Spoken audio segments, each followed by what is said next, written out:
Assalamualaikum warahmatullahi wabarakatuh. Waalaikumsalam warahmatullahi wabarakatuh. Bismillahi walhamdulillah. Wassalatu wassalamu ala sayyidina Rasulillah, sayyidina wa maulana Muhammad ibn Abdullah wa ala alihi wa sahbihi wa mawala. Amma ba'du, subhanaka la ilma lana illa ma 'allamtana innaka antal alimul hakim. La haula wa la quwwata illa billahil aliyyil azim. Saudara-saudara kaum muslimin rahimakumullah,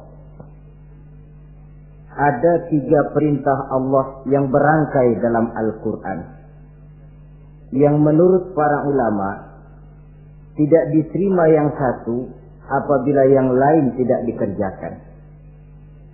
Di antaranya ayat aqimus shalah wa atuz zakah. Yang kedua ati'ullaha wa ati'ur rasulah. Dan yang ketiga ayat anishkurli wali walidaika.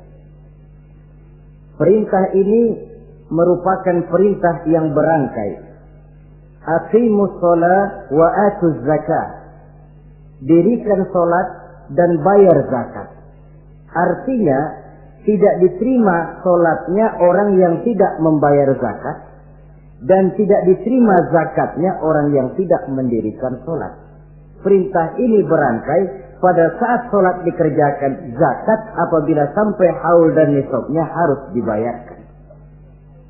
Begitu juga pada ayat ati'ullaha wa ati'ur rasul. Taatlah kamu kepada Allah dan taatlah kamu kepada Rasul. Tidak diterima taat kepada Allah kalau membelakangi Rasul, dan tidak diterima mentaati Rasul kalau tidak mentaati Allah. Keduanya berangkai dan tidak terpisahkan satu dengan lainnya. Taat kepada Allah artinya harus taat juga kepada Rasul. Mengamalkan Quran artinya juga harus dengan mengamalkan sunnah. Oleh karenanya sering diingatkan, usaha memisahkan umat Islam dari Islamnya selalu diawali dengan memisahkan umat Islam dari ulamanya. Dan ini bukan urusan baru. Sejak zaman dahulu, orang-orang yang anti kepada Islam selalu berusaha memisahkan umat Islam dengan Islamnya. Caranya pertama dipisahkan umat dari ulama. Kalau cara ini berhasil, mereka masuk kepada tingkat yang kedua, ditanamkan keraguan kepada sunnah. Kalau cara ini pun juga mereka berhasil, masuk kepada bagian ketiga yang terpenting, menanamkan keraguan kepada Al-Quranul Karim. Kalau umat sudah meragukan Al-Quranul Karim, maka tidak ada lagi yang bisa diharapkan.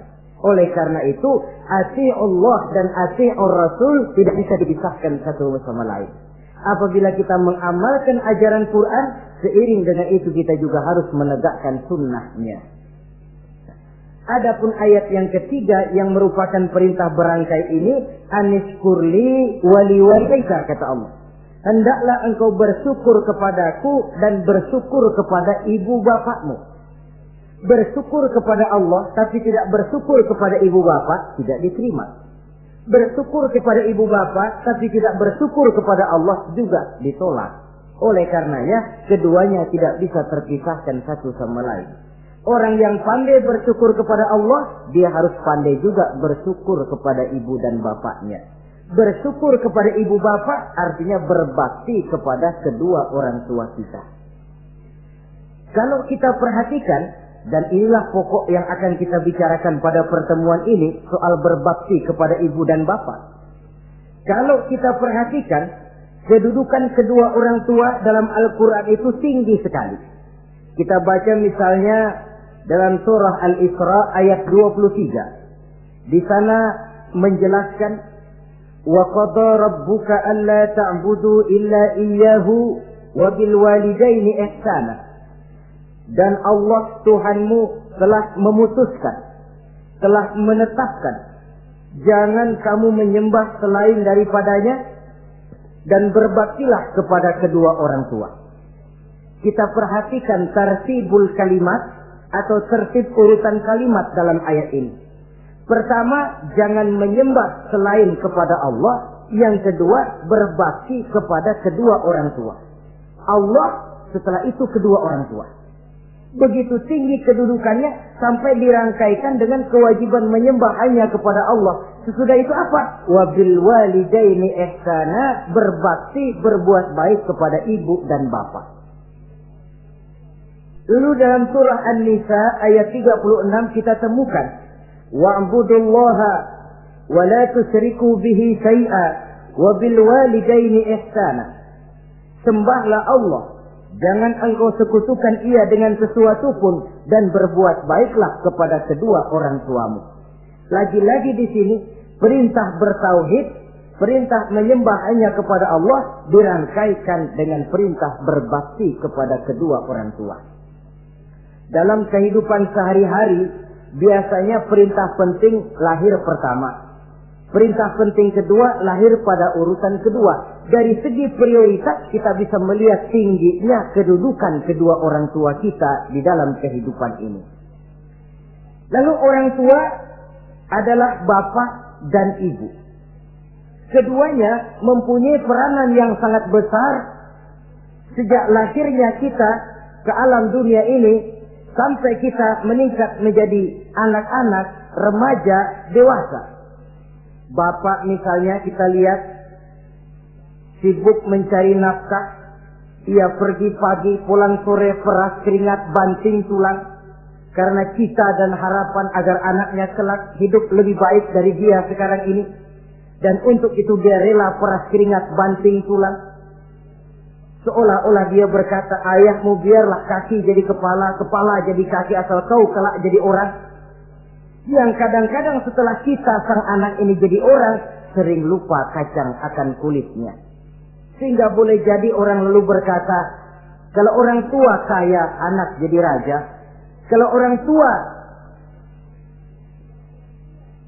anak yang kaya, orang tua sering jadi budak. Orang tua kaya, anak jadi raja. Apa yang dia mau jadi kenyataan. Tapi kalau anak yang kaya, kadang-kadang orang tuanya yang jadi budaknya.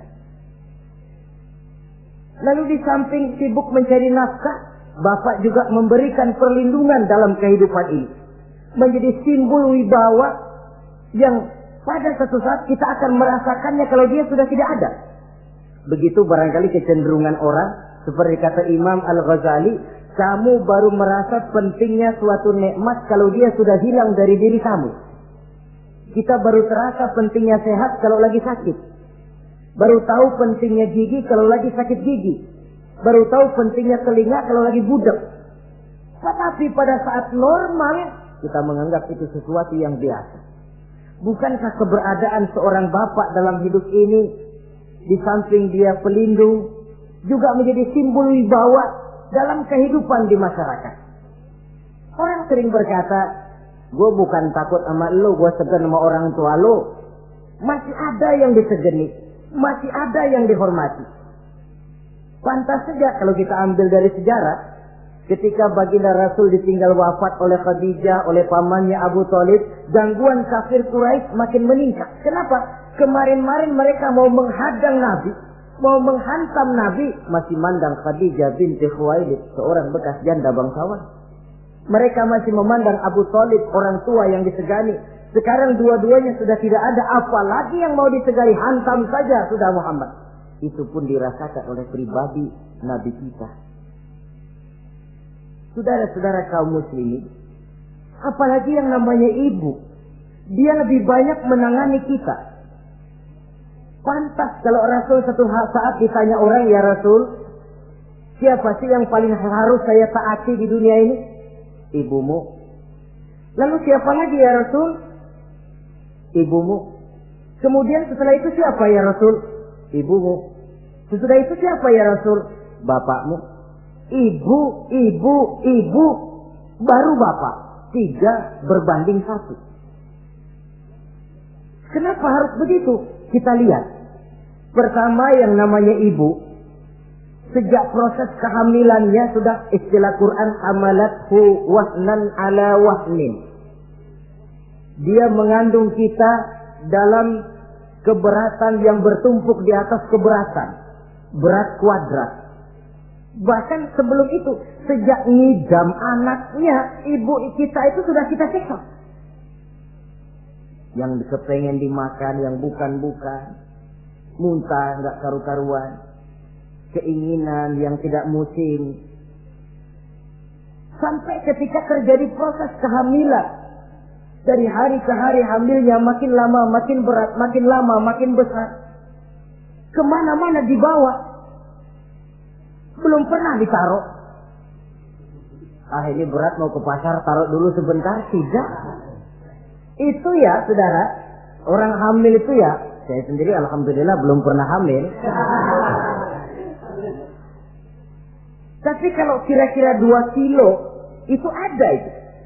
Umpama pengen ngerasain, cari kelapa yang beratnya kira-kira 2 kilo, gantung di perut kemana-mana bawa. Apa enak kayak begitu itu? Kehamilannya makin lama makin besar, makin lama makin besar. Tidurnya pun sudah serba sulit dan serba salah. Sampai dia kepada saat kelahirannya, saat melahirkannya, berhadapan dengan 2 pilihan. Kalau tidak hidup, mati. Dan seorang suami tidak pernah menghadapi saat-saat kritis macam gitu. Paling-paling waktu istrinya melahirkan, dia cuma nungguin di depan pintu. Bingung, gelisah, tapi masih sempat ngerokok. Si istri sudah pasrah berhadapan dengan kalau tidak hidup, mati. Saudara hadirin yang saya hormati, dalam pilihan itu dia lahirkan anaknya sealam ini. Dan maha adil Allah. Andai kata pun seorang perempuan salah dalam perjuangan ketika melahirkan anaknya, dia meninggal, dia mendapat pahala seperti orang yang mati syahid. Sebab orang mati syahid itu ada 3 macam. Ada syahid dunia akhirat. Ini orang yang pergi perang membela agama, niatnya karena Allah, dia gugur di medan perang, syahid dunia akhirat. Tidak usah dimandikan, dikafankan, disolatkan, dikubur dengan pakaian yang dia pakai, yang berlumur darah itu. Yang kedua, ada orang mendapat syahid akhirat. Artinya, mendapat pahala seperti pahalanya orang yang mati syahid. Tetapi jenazahnya tetap wajib diurus seperti biasa. Dimandikan, dikafankan, disolatkan. Hanya pahalanya seperti pahala orang mati syahid. Siapa mereka? Al-Gharik. Orang yang mati tenggelam. Kelelep di kali. Itu mati syahid. Syahid akhirat. Apalagi sahibul hadmi. Orang yang tertimpa benda keras secara mendadak. Mati syahid. Syahid akhirat. Di dunianya tetap wajib diurus seperti biasa. Saudara lagi jalan enak-enak ketiban batu 2 ton. Mati mendapat pahala syahid akhirat, tapi jangan diniatin. Kalau diniatin, saya mah pilih kelelep aja dah. Lalu nyebur ke kali, mati syahid, tidak. Konyol malah itu, bunuh diri namanya. Nah, di antaranya yang mati syahid itu perempuan yang meninggal pada saat melahirkan anaknya. Tapi masalah kita dalam pilihan antara hidup dan mati, dia lahirkan anaknya sealam ini. Lalu proses mengasuh dan membesarkan lebih banyak sang ibu ketimbang sang bapak. Tengah malam, bapaknya sudah asik tidur lelap. Si ibu masih saja berkutat dengan anak bayinya. Dibungkusnya pakaian, si anak pun pipis digantinya itu. Setelah itu dijaganya juga dari gigitan nyamuk. Sehingga pepatah bilang kasih ibu sepanjang jalan, kasih anak sepanjang galah. Ini berarti bahwa bagaimanapun upaya nak menebus jasa daripada ibu, memang sulit untuk tersebut. Oleh karenanya saudara-saudara, pantas saja kalau Nabi sampai 3 kali ibumu, ibumu, ibumu, setelah itu bapakmu. Nah, oleh karenanya apa sebenarnya kewajiban seorang anak kepada kedua orang tuanya? Dengan kata lain, bagaimana kita berusaha Pantas saja kalau Nabi sampai 3 kali ibumu, setelah itu bapakmu. Nah, oleh karenanya apa sebenarnya kewajiban seorang anak kepada kedua orang tuanya? Dengan kata lain, bagaimana kita berusaha untuk berbakti kepada ibu bapak ini? Di dalam kitab Tanbihul Ghafilin ada dijelaskan, lil walidi 'alal waladi asharatu huquqin. Orang tua mempunyai 10 hak terhadap anaknya. Dengan kata lain, kewajiban anak kepada orang tuanya ada 10. Pertama, at-ta'am in ihtaja. Memberikan kedua orang tua makan kalau dia keduanya memerlukan makanan. Malah yang lebih ideal dia usahakan agar makanan yang diberikan kepada kedua orang tuanya lebih baik dari yang dia makan sendiri.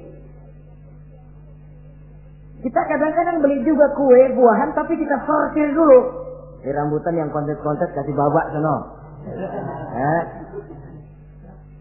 Saudara hadirin yang saya hormati, suatu saat Nabi Musa pernah memohon kepada malaikat Jibril, "Ya Jibril, tolong tunjuki siapa kira-kira teman saya di surga nanti." Lalu Jibril mohon kepada Allah, Allah memberitahu Jibril kasih tahu Musa, temannya di surga nanti tukang daging di pasar, jualannya di pojok parasnya begini-begini, semin. Nabi Musa ingin tahu apa keistimewaan tukang daging ini kok akan jadi teman saya di surga nanti. Dia samperin, "Assalamualaikum." "Waalaikumsalam." Lalu kenalan. Setelah datang waktu pulang, Nabi Musa ikut ke rumah tukang daging ini. Diambil daging, sampai di rumahnya, itu daging dia rebus. Dia rebus, matang, dia hidangkan kepada ibunya yang sudah tua renta. Disuapinya ibunya. "Tiap hari kamu kerjakan ini?" "Tiap hari," kata si anak tadi. "Saya beri makan kedua orang tua ibu saya yang sudah tua renta itu." Si ibu setelah disuapin oleh anaknya berdoa, "Allahumma ja'al ibni jalisa Musa fil jannah." Ya Allah, jadikanlah anak saya ini teman Nabi Musa di surga nanti. Amalan si anak cuma nyuapi ibunya, tapi doa ibunya itu yang dijawab dan diterima oleh Allah. Si ibu berdoa, "Ya Allah, anak saya ini jadikan teman Nabi Musa di surga nanti." Allah kabulkan doa ibu yang tiap hari disuapi diberikan makan oleh anaknya. Jadi taruhlah kita sebagai anak ini, ibadah kita barangkali menyebabkan doa kita belum begitu diterima oleh Allah. Permohonan kita barangkali masih nyangkut di langit. Tapi kalau kita bisa menyenangkan hati ibu bapak kita yang mendoakan kita, insya Allah makbul. Sebab orang tua itu doanya makbul, sumpahnya juga manjur. Kalau ibu sudah berkata, "Nak, air mata yang tertumpah terurai untuk mengasuh dan membesarkanmu, nak. Air susu ibu yang kau minum sampai kau tumbuh menjadi dewasa semacam ini, seluruh cucuran keringat dan jerih payah ibu rela, nak. Mudah-mudahan kau jadi orang berguna. Insya Allah hidup ada berkahnya." Tapi kalau hati orang tua sudah masghul, apalagi sampai keluar sumpahnya, banyak legenda-legenda, entah itu yang namanya si maling kundang, anak durhako, entah itu riwayat-riwayat lain yang menjelaskan bahwa tidak ada keberkahan yang bisa tegak tanpa doa dari ibu dan bapak. Saudara-saudara kaum muslimin yang saya hormati, memberikan makan kepada kedua orang tua. Sekarang kalau kedua orang tua mampu bagaimana? Tidak jadi soal. Tidak jadi soal orang tua mampu atau tidak kita mengirimkan makanan.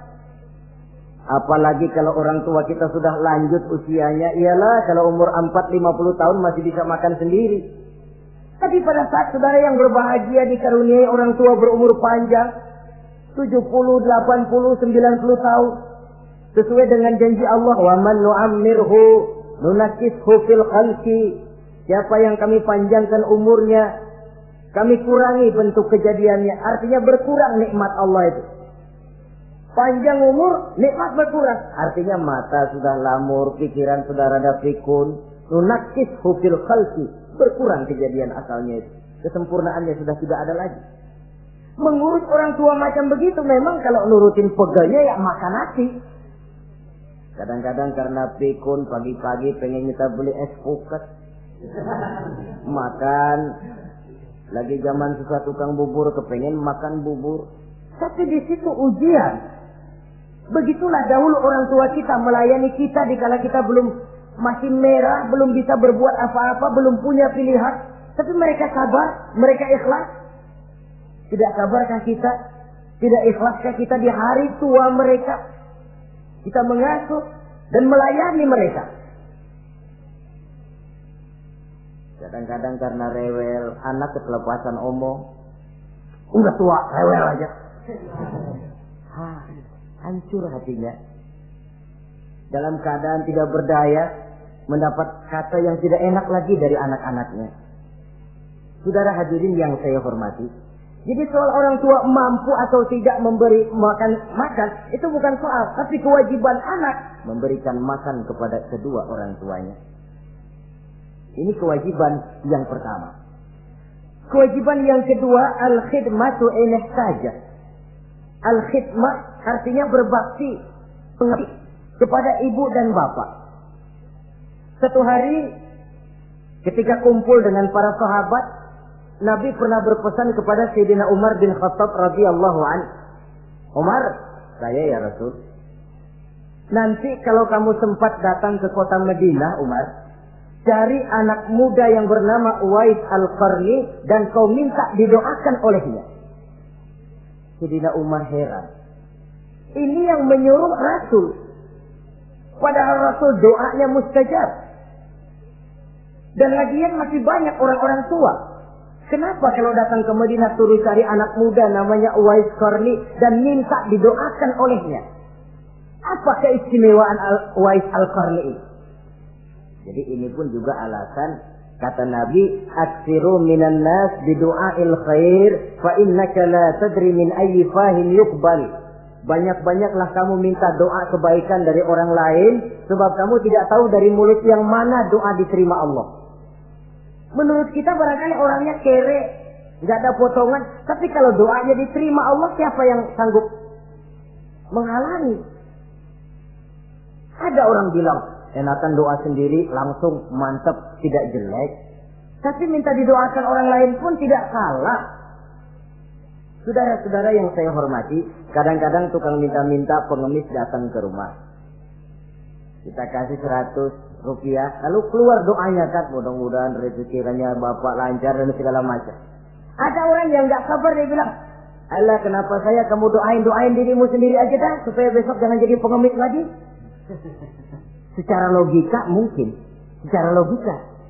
Tapi agama bukan cuma logika. Siapa tahu dan siapa yang bisa menghalangi kalau doa dari mulut tukang pengemis itu yang diterima Allah? Tidak seorang pun yang tahu. Nah, Sayyidina Umar heran, apa sih keistimewaan Uwais Al-Qarni ini? Ketika beliau ke Madinah diselidiki, apa keistimewaan si Uwais ini? Masih muda, tapi saya oleh Nabi disuruh temuin dan minta didoakan olehnya. Nah, jadi dalam pandangan Allah itu ya nggak ngurus tuanya. Yang afdal itu yang tua dan banyak ibadahnya, dekat dengan Allah. Tapi kalau tuanya cuma kejemur, ya yang mending-mending yang muda dan banyak ibadahnya. Uwais Al-Qarni ini secontoh. Apa ibadah Uwais Al-Qarni? Ternyata dia seorang anak yang sangat berbakti kepada ibunya. Ayahnya sudah meninggal. Dia pernah menggendong ibunya dari Madinah ke Mekah cuma untuk bikin haji dan untuk bertemu dengan Rasul. Sayang, tidak sempat bertemu dengan Rasul. Menggendong ibu dari Madinah ke Mekah itu kira-kira 465 kilo ya. Jakarta Semarang. Digendong ibunya. Kita kadang-kadang ibu kita ini sudah sakit payah. Mau ke dokter saja. Masih manggil orang, tolongin mak gua no. Masih minta tolongin. Berat kita. Uwais Al-Qarni menggendong ibunya cuma untuk menunaikan ibadah haji dan bertemu dengan Rasul. Rupanya karomahnya itu muncul karena dia merupakan anak yang sangat bakti kepada ibunya.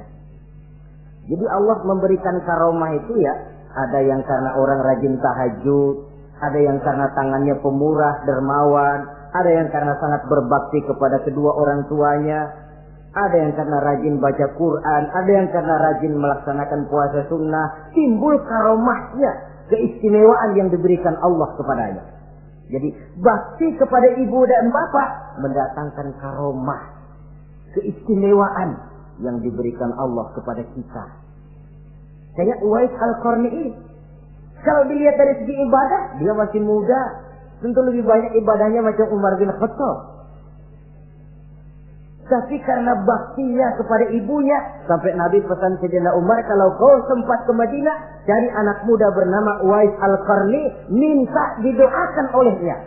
Artinya doanya dikabul oleh Allah Subhanahu wa Ta'ala.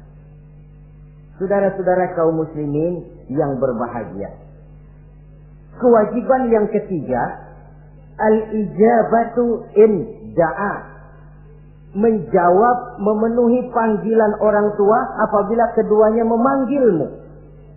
Menjawab panggilan kedua orang tua. Dan cara menjawab ini pun Al-Quran memberikan tuntunan etiknya.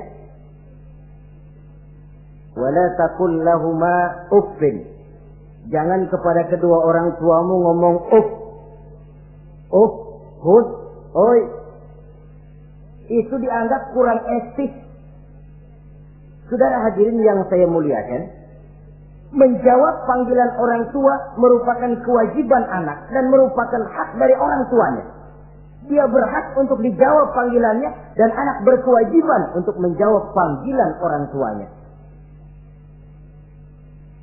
Mari kita ikuti satu riwayat bahwa ada seorang anak muda yang soleh, tekun melaksanakan ibadah, namanya Jurayj.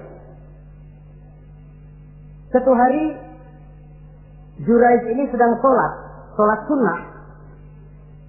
Ketika dia sedang sholat itu, ibunya manggil, Jurayj, kan? Jurayj, sini sebentar. Ibunya rupanya tidak tahu kalau Jurayj sedang sholat. Mendengar panggilan ibunya, Jurayj bimbang dalam hati. Allahumma ummi am sholati. Ya Allah, sembahyang saya terusin atau panggilan ibu yang saya jawab? Saya sholat sunnah, tapi menjawab panggilan ibu wajib. Mana ini? Bimbang. Dia, ibunya manggil lagi, Jurayj ta'ali, Jurayj sini. Makin bimbang. Allahumma ummi am sholati. Ya Allah, yang mana? Sholat terus atau menjawab panggilan ibu? Rupanya dia pilih sholat terus, saudara-saudara. Dia tidak jawab panggilan ibunya. Karena panggilannya tidak dijawab ini, mangkel rupanya hati sang ibu. Ya Allah, Jurayj ini, saya lahirkan dia antara pilihan hidup dan mati. Saya asuh dan saya besarkan dia. Cuma saya panggil tidak mau menjawab, sakit hati saya. Keluar katanya, ya Allah, jangan mati Jurayj sebelum dia bertemu orang jahat. Nah, berlalulah riwayat ini. Hari berganti hari, bertukar minggu pergi, datanglah bulan. Kesolehan anak muda yang bernama Jurayj ini terkenal ke seluruh kampung. Dan biasa, kalau ada orang yang soleh, apalagi dia masih muda, yang usil banyak. Dan yang usil ini selalu berusaha mencari jalan bagaimana menghancurkan Jurayj ini. Saudara hadirin yang saya hormati, akhirnya mereka begini aja. Jurayj kan masih muda, kita goda pakai harta. Ah, tidak mungkin. Jurayj itu bukan orang yang mata duitan, dia tidak akan luluh oleh harta. Kita tawarkan kedudukan, juga tidak bisa. Ah, begini saja. Dia kan masih muda toh. Iya. Umpanin perempuan aja dah. Kirim cewek yang agak kece.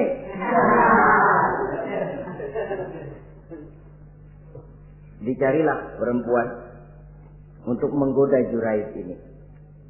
Sampai untuk menggoda Jurais ini.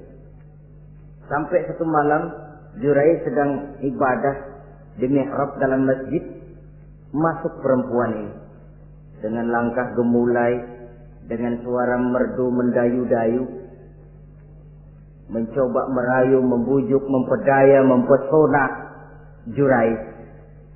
Tapi enggak kena. Sejak dari berpakaian lengkap si perempuan ini, sampai bahasa Arabnya uryanun thalik, tanpa sehelai benang pun lagi lekat di badannya. Menggoda Jurais, memegang Jurais, muter-muter di depan Jurais, tanpa selembar benang pun lekat di badannya. Jurais mantap. Si perempuan karena sudah kadang merasa dibayar lalu nggak berhasil kan malu. Akhirnya dia keluar dari masjid, dia pergi ke sebuah kampung, di sana dia berzina dengan seorang pengembala kambing. Dan hamil. Ketika hamilnya besar, si perempuan ini kemana-mana pidato. Saudara-saudara, kenal nggak Jurais? Kenal. Yang katanya rajin benar ibadah tuh, yang mainannya di masjid melulu, yang mainannya tasbih melulu. Nih, perut saya nih. Dia urusannya tuh. Jurais, apa betul? Oh. Akhirnya Jurais dicari orang, macam-macam, yang caci maki, bahkan ada yang bikin pakai batu sampai berdarah kakinya, berdarah tangannya. Caci maki orang sudah nggak karu-karuan. Masjid lo ya, topeng doang lo. Saudara hadirin yang saya hormati, kita lihat di sini, Jurais sedang sholat sunnah, dipanggil oleh ibunya, tidak menjawab. Cuma itu ilatnya. Dan ibunya pun tidak tahu kalau Jurais sedang sholat. Keluar omongan yang tidak enak dan omongan itu manjur. Kata Jurais, saudara-saudara begini, apakah di antara saudara-saudara ada yang lihat saya melakukan zina dengan perempuan ini? Tidak ada. Lalu atas dasar apa saudara menuduh saya? Ya pengakuan si perempuan tadi. Enggak bisa dong kalau nggak ada saksi. Sekarang begini saja. Bagaimanapun saya ngotot, saudara nggak percaya, kita tunggu saja sampai si bayi ini lahir. Kita tanya dia nanti siapa bapaknya. Baiklah kalau begitu. Ditunggulah saat kelahiran sang bayi. Begitu bayi itu lahir ke alam ini, bro, merah, masih orok. Setelah dibersihkan, ditekan perutnya oleh Jurais. Ya gulam, kul man abuk. Bayi, tolong kasih tahu siapa bapakmu. Dengan izin Allah itu orok, bayi yang masih merah ngomong, bapak saya tukang ngangon kambing di kampung Ano. Kata Jurais tuh kan, gua tuh juga bukan gua ya. Gak percaya sih ente, main sabot aja. Begini akhirnya nih, ternyata sedang sholat sunnah dipanggil, tidak menjawab, ibunya mangkel, keluar omongan tidak enak, itu masih manjur. Apalagi kalau nggak lagi ngapa-ngapain, dipanggil nggak jawab, atau menjawab dengan panggilan yang nyakitin hati, tentu saja lebih manjur lagi ucapan orang tua kita itu. Saudara-saudara yang saya hormati, jadi kewajiban ini al-ijabatu inda'a, menjawab apabila dipanggil. Teorinya mudah ini, prakteknya yang sulit. Pada suatu saat kita sedang menghadapi urusan yang sangat penting, orang tua manggil. Pada suatu saat kita sedang menghadapi tamu untuk sesuatu yang vital, orang tua manggil. Pada saat semacam itu, seperti ada hadis, tuan rumah wajib menghormati tamu. Itu sih mudah dalam situasi normal. Tapi coba malam kita sudah nggak tidur, begitu mau tidur baru mau ngeliat assalamualaikum tamu. Kondisi begini untuk mengamalkan hadis tadi bisa apa tidak menghormati tamu dalam kondisi yang memang kita ini sudah mestinya istirahat. Mestinya kan hati kita, tamu nggak tahu diri banget, mau tidur, datang. Kalau kondisinya normal, menghormati tamu bukan sesuatu yang sulit. Begitu juga menjawab panggilan orang tua ini. Kalau kondisinya normal, mudah. Tapi dalam kondisi di mana kita berhadapan dengan pilihan ini atau ini, di situ akan kelihatan bakti anak kepada kedua orang tuanya. Yang keempat, kewajiban anak al-ita'atu in amara ghairi maksiyatin. Taat kepada ibu bapak sepanjang perintahnya tidak untuk maksiat kepada Allah. Kalau sudah perintahnya untuk maksiat, gugur kewajiban untuk taat. Umpamanya ada orang tua ngajak anaknya, "Nak, Om, warung pojok yuk." "Ngapain, Mbak?" "Kita teler." Umpama anak tidak wajib taat. Atau ada orang tua musyawarah sama anaknya, "Nah, gimana kalau kita pindah agama saja?" Tidak wajib taat. Sepanjang perintah itu tidak untuk melakukan maksiat kepada Allah, anak wajib taat. Dan jangan lupa, kewajiban taat kepada kedua orang tua di bawah kewajiban taat kepada Allah dan Rasulnya. Allah dan Rasulnya, setelah itu ibu bapak. Apabila perintah tidak untuk melakukan maksiat, maka anak wajib untuk melakukan taat kepada kedua orang tuanya. Ini kewajiban yang keempat. Apatah lagi kalau cuma sekedar diperintah ngaji, diperintah sekolah, diperintah melakukan membantu pekerjaan yang ada di rumah. Itu sudah perintah yang di samping bermanfaat buat keluarga, juga menyangkut hari depan kita sendiri sebagai anak. Kadang-kadang memang kita mengukur dari sudut kepentingan kita tanpa melihat jauh ke depan. Misalnya, ada anak pulang sekolah langsung ambil layangan sama benang berangkat ke lapangan. Orang tua karena melihat jauh ke depan, anak ini lelahnya belum hilang. Dipanggil, "Nak, pulang nak, jangan main layangan. Sini dulu kau istirahat, makan, sholat, tidur siang nak. Nanti bangun tidur barulah main." Si anak mungkin hatinya ngedumil, "Bapak, orang main layangan aja dilarang." Ini kesan yang timbul. Orang main layangan saja kok dilarang. Padahal larangan ini adalah untuk kemanfaatan dan kemaslahatan si anak itu sendiri. Tapi anak tidak mau mengerti. Yang dia tahu, dia dilarang main layangan. Itu cuma karena pandangannya yang tidak jauh menerawang ke depan. Pepatah bilang, sekejam-kejamnya macan tidak ada yang makan anaknya sendiri. Artinya, bagaimanapun kondisinya, orang tua itu tidak ada yang akan sampai untuk menyengsarakan anaknya. Saudara-saudara kaum muslimin rahimakumullah. Jadi yang keempat, kewajiban untuk taat sepanjang tidak melakukan maksiat kepada Allah Subhanahu wa taala. Yang kelima, at-takallum ma'ahu bil-lail. Apabila bercakap-cakap dengan kedua orang tua, hendaklah dengan tutur kata yang lemah lembut. Wala tanharhuma wala taqul lahumā uffin wa qul lahumā qawlan karīmā. Jangan membentak, jangan uff saja, hus saja, itu sudah tercela dan tidak boleh menurut ajaran agama. Apatah lagi sampai membentak, maaf, apalagi sampai melakukan tindakan kekerasan. Menendang orang tua, na'udzubillah, summa na'udzubillah. Memukul orang tua sendiri, Allah karim. Orang tua yang menyebabkan secara zahir keberadaan dia ke alam ini, sampai hati ditendang, dipukul, dibangsat-bangsati. Tidak ada kedurhakaan yang lebih berat selain daripada kedurhakaan kepada kedua orang tua sesudah orang menyekutukan Allah. Sehingga pantas kalau Nabi memberikan vonis, ridullah fi ridul walidain wa suhtullah fi suhtil walidain. Keredoan Allah di dalam keredoan ibu bapak, dan murka Allah pun berada dalam kemurkaan ibu bapak. Ibu bapak ridho, Allah insya Allah ridho.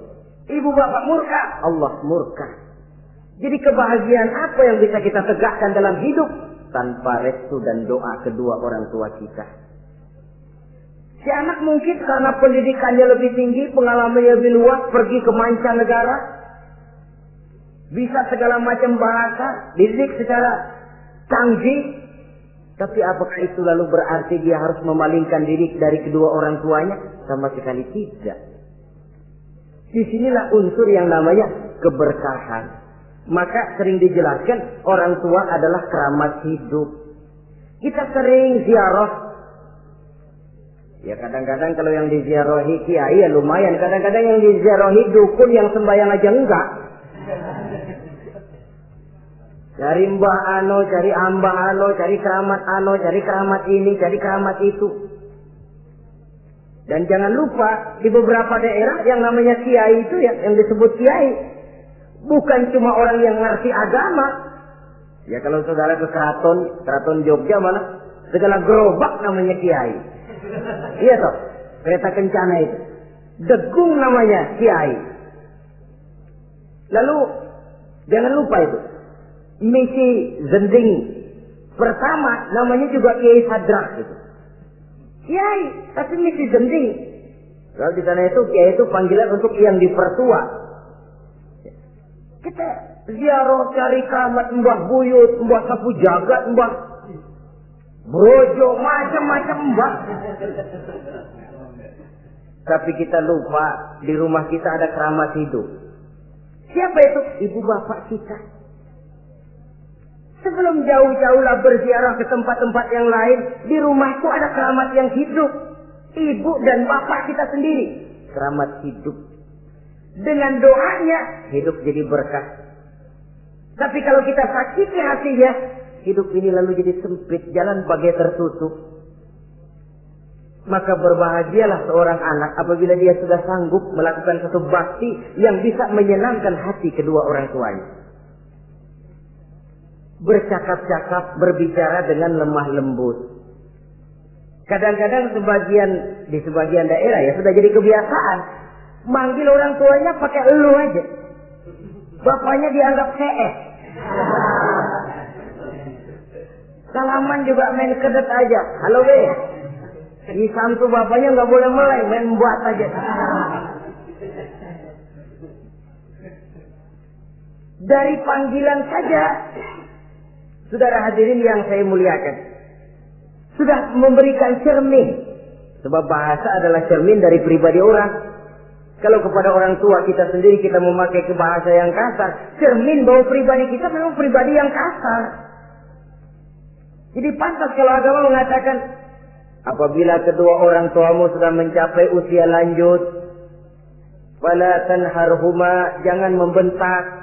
Wala taqul lahuma uffin, jangan berbicara uff. Wa qul lahuma qaulan karima, sampaikan berbicara kepadanya dengan qaulan karima, kata-kata yang mulia, bukan kata-kata yang bagus dan indah diminta, qaulan karima, kata-kata yang mulia. Ya Allah, luhur indah betul bahasa Quran ini.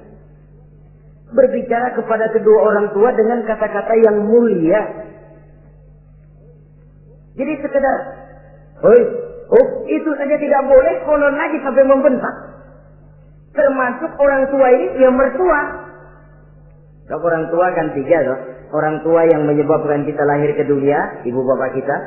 Orang tua yang mempercayakan anaknya kepada kita, mertua kita. Dan orang tua yang mendidik kita, guru kita. Ketiganya berfungsi orang tua. Kewajiban ini juga berlaku. So mertua kan cuma sekedar istilah. Pada hakikatnya dia adalah orang tua kita juga. Jangan lalu berbeda karena cuma dia bapaknya istri kita. Sama saja. Kalau kepada orang tua sendiri menghormati, lalu kepada mertua kita kurang begitu perlu, itu sudah satu sikap yang tidak adil. Tentu itu akan menyakiti hati istri. Atau kalau dia istri, akan menyakiti hati suami. Berkata dengan kata-kata yang mulia. Saudara-saudara, yang keenam, in ihtaja ilal kiswah kasahu in qadar 'alaiha. Kalau dia perlu pakaian, berikan pakaian walaupun dia sendiri mampu membeli. Nah, antarin bapak beli kacamata yuk. Ayo Pak. Sudah sampai di toko kacamata, bayar oleh anaknya. Walaupun si bapak punya duit dan si bapak yang ngajak beli, kewajiban anak bayarin. Jangan mentang-mentang bapaknya cuma minta dianterin, benar-benar nganterin. Bapaknya ngeluarin dompet cuek aja. Mana ada kembalinya Pak? Wah, kembalinya ditarik. Ya, kalau anak belum punya penghasilan ya wajar. Yang kita maksud di sini, anak sudah mandiri dan punya penghasilan yang memadai, bahkan mencukupi untuk membantu orang tuanya. Saudara hadirin yang saya muliakan, dan ini juga kalau memang bisa, seharusnya orang tua kita pakaikan yang lebih baik dari yang kita pakai sendiri. Kalau bisa, sebab nantinya sikap kita kepada orang tua kita itu akan jadi bahan bibir di masyarakat. Ya, dia enak-enakan orang tuanya begitu aja ya. Mungkin di depan kita orang tidak bicara, tapi di belakang kita kok tegel ya, kok sampai hati ya.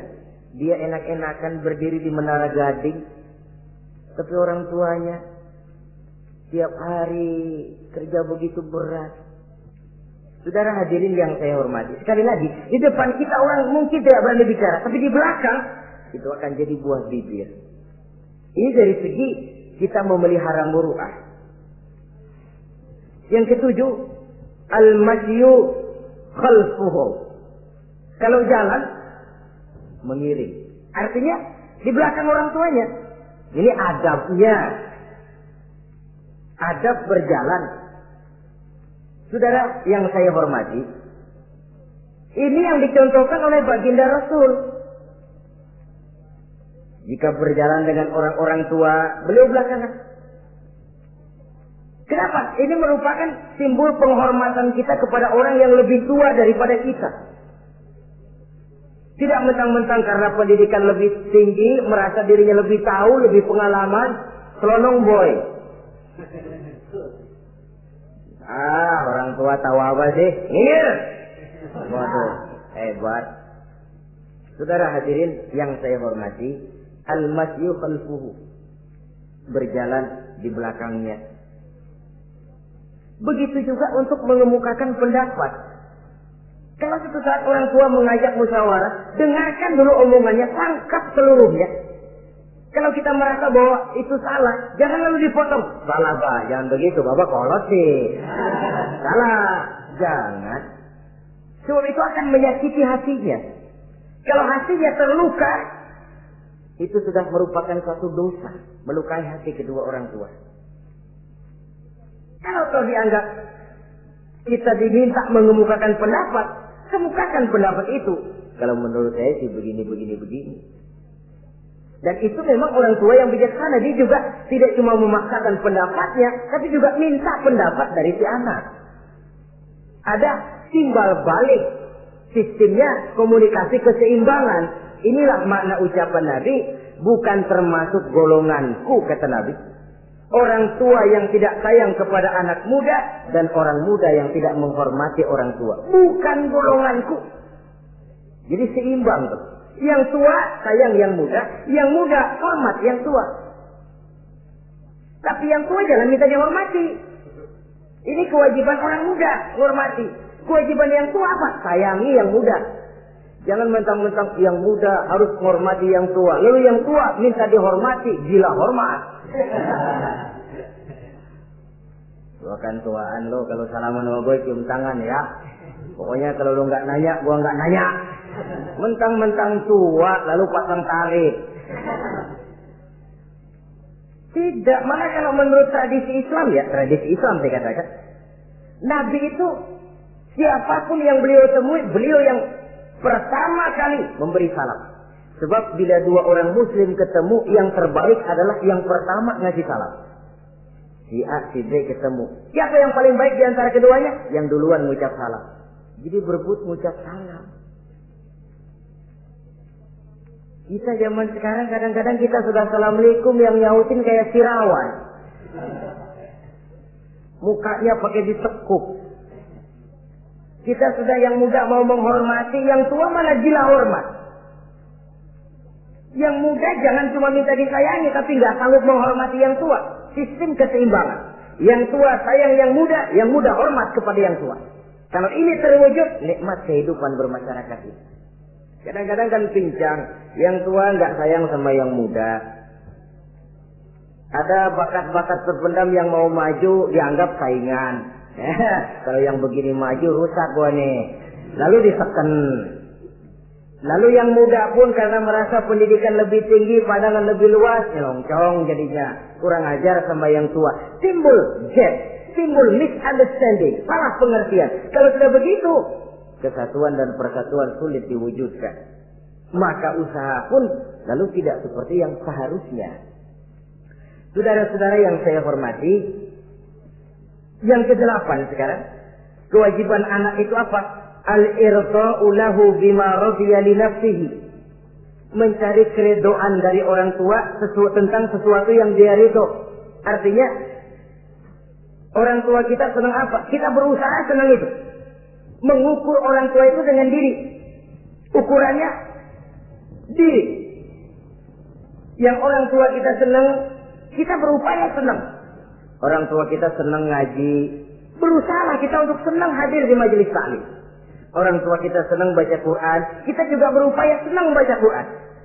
Sebab yang paling membesarkan hati orang tua sesungguhnya tidak lain kalau dia melihat anaknya ini sesuai dengan yang dia harapkan. Oh, kalau sudah begitu orang tua itu cucuran keringatnya, peras keringat banting tulangnya, jibakunya, rasanya hilang capeknya.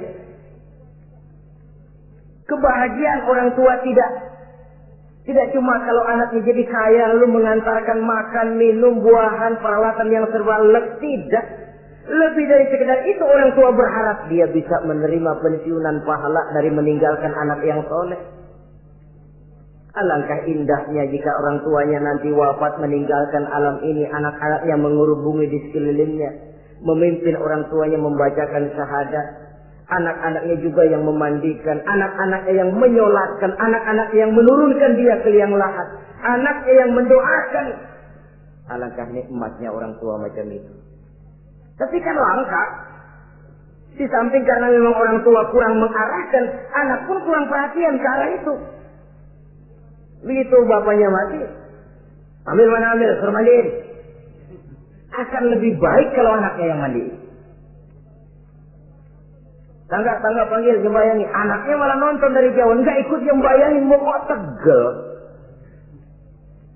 Kenapa enggak ikut sembayangin? Ya enggak bisa sembayangin.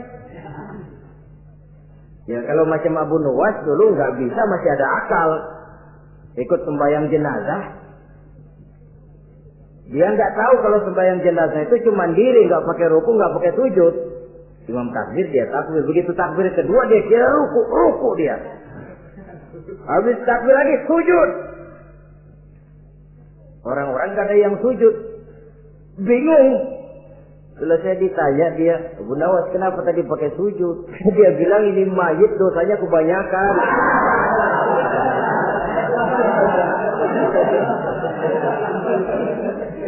Jadi kalau nggak pakai sujud dosanya nggak diterima katanya.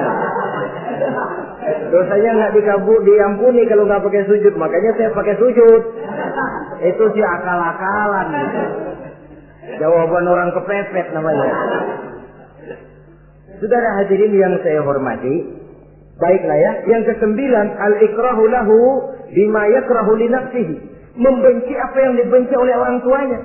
Orang tua kita enggak senang judi, jangan dekati judi. Orang tua kita enggak suka minuman keras, jangan cekek botol. Orang tua kita enggak senang kalau kita pulang sampai pagi misalnya, jangan pulang pagi.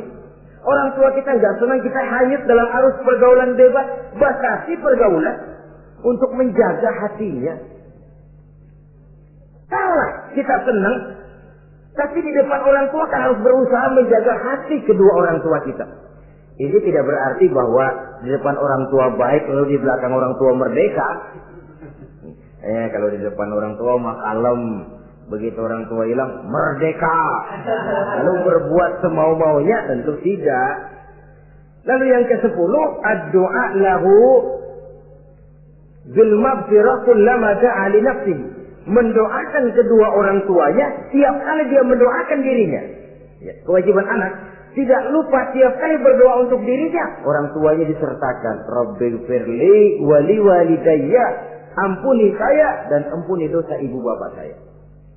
Pak, itu kalau orang tua masih hidup, ya. Sekarang kalau orang tua sudah meninggal, bagaimana berbaktinya? Gampang. Pertama, antasila akrabaihima. Bersilaturahmi dengan kerabat yang ditinggalkan oleh orang tuanya. Jadi jangan setelah orang tua mati lalu kehabisan obor. Orang tuanya kita senang, anaknya kita benci. Sama aja ngebenciin orang tuanya itu. Kan sering kejadian begitu. Zaman orang tuanya masih hidup, kawan medok, kawan lengket, orang tuanya udah mati, turunannya malah dimusuhin. Itu juga nyakitin orang yang sudah meninggal. Bersilaturahmi dengan kerabat yang ditinggalkan. Yang kedua, kalau orang tua sudah meninggal, cara berbuat baiknya bagaimana? Antastaghfira lahuma wa tad'u lahuma. Mohon ampun dan mendoakan keduanya. Itulah jadi orang soleh nikmatnya. Sudah mati pun kita masih kebagian doa. Orang soleh kemana-mana didoakan orang. Dia lagi tidur, ada yang sembahyang. Dalam tahiyat dia baca, Assalamu alaina wa ala ibadillahi sholihin. Ya Allah, berikan keselamatan kepada kami dan kepada hamba-hambamu yang soleh. Ini orang yang soleh, semua orang soleh kebagian doa itu. Walaupun dia lagi tidur, tidurnya didoakan orang. Dia sudah mati, kuburnya diziarahi orang, dibacakan doa. Lain kalau bajingan, liwat di kuburannya orang serem. Bajingan kemarin mati dipendam di sana. Lu jangan lewat sana, lu kesurupan. Liwat orang ngeri. Bagaimana lagi mau mendoakan? Yang ketiga, orang tua yang sudah meninggal itu cara berbaktinya wa anta tasaddaqu lahumma. Kalau ada rezeki, bersedekah atas nama keduanya. Pak, 100.000 untuk pembangunan masjid, saya lihat pahalanya untuk almarhum kedua orang tua saya. Insya Allah sampai. Kalau tidak sampai, Rasul tidak akan mengajarkan badal haji. Untuk apa? Diajarkan badal haji artinya amalan orang yang masih hidup ada kaitannya dengan orang yang sudah meninggal. Bersedekah atas nama kedua orang tua. Saudara hadirin yang saya muliakan, mudah-mudahan Allah menjadikan kita anak yang bisa berbakti kepada kedua orang tua kita. Amin. Ini sajalah pertemuan kita yang singkat ini. Terima kasih atas segala perhatian dan mohon maaf atas segala kekurangan. Usikum wa nafsi bi taqwallah. Wassalamualaikum warahmatullahi wabarakatuh.